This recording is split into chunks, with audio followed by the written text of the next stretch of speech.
அலைக்கும். இன்னைக்கு நம்ம ஹசரா கிரியேஷன்ல பண்ண போறது மட்டன் ரசம்.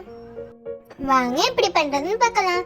அதுக்கு மட்டனை நல்லா க்ளீன் பண்ணிட்டு 2 பச்சை மிளகாய், 1 டீஸ்பூன் இஞ்சி பூண்டு பேஸ்ட், கறி முழுகிற அளவு தண்ணி சேர்த்து மட்டனை வேக விட்டு எடுத்துக்கோங்க.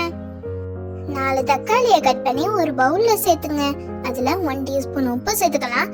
கொஞ்சமா மல்லிக்கீரை, 2 பச்சை மிளகாய் சேர்த்து நல்லா கையாலே பிசைஞ்சு எடுத்துக்கோங்க. இந்த மாதிரி நல்ல பிசைஞ்சதோட 1 டீஸ்பூன் மஞ்சத்தூள், 1 டீஸ்பூன் மிளகு ஜீரகத்தூள் சேர்த்துக்கோங்க. ஒரு மிக்ஸி ஜார்ல 1/2 டீஸ்பூன் ஜீரகம், 1/2 டீஸ்பூன் மிளகு, ஒரு காஞ்ச மிளகாய் சேர்த்து கொரப்பா அரைச்சிட்டு 6 பல் பூண்டு சேர்த்து ஒரு பல்ஸ் பண்ணி எடுத்துங்க.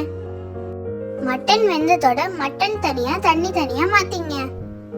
அதுல பிசைஞ்சு வச்சிருக்க தக்காளியை சேர்த்துக்கலாம்.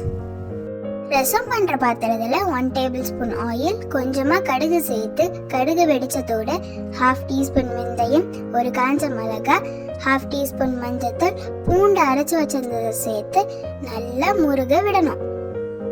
நல்லா முருகினதோட பெருங்காயம் 1/2 டீஸ்பூன் சேர்த்துங்க. எங்க கிட்ட பெருங்காயம் தூள் இல்ல, அதனால நாங்க சேர்க்கல. உங்ககிட்ட இருந்தா மறக்காம சேர்த்துக்கோங்க. இப்போ நம்ம பண்ணி வச்சிருந்த மட்டன் ரசத்தை சேர்த்துக்கலாம். மூடி போட்டு கொதிக்க விடுங்க. நல்லா கொதிக்கணும்னு அவசியம் இல்ல. லேசா கொதிச்சு நொர பொங்கி வந்ததோட மல்லிக்கீரை, கருவேப்பிலை, ஒரு எலுமிச்சை பழத்தோட சாறை சேர்த்து அடுப்பு ஆஃப் பண்ணிடுங்க. உங்க புளிப்புக்கு தக்க எலுமிச்சை பழ சாறை சேர்த்துக்கோங்க. சுவையான மட்டன் ரசம் ரெடி. இதை நம்ம மட்டன் சுக்காவோட சாப்பிடும் போது அல்டிமேட்டா இருக்கும். நம்ம சேனல்ல ஆல்ரெடி மட்டன் சுக்கா பண்ணிருக்கோம்.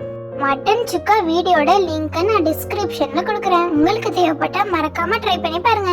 நீங்களும் வீட்ல ட்ரை பண்ணி பார்த்துட்டு மறக்காம எப்படி இருந்துச்சுன்னு கமெண்ட் பண்ணுங்க. உங்களுக்கு இந்த வீடியோ பிடிச்சிருந்துச்சுன்னா மறக்காம நம்ம சேனலை லைக் பண்ணுங்க, ஷேர் பண்ணுங்க, சப்ஸ்கிரைப் பண்ணுங்க.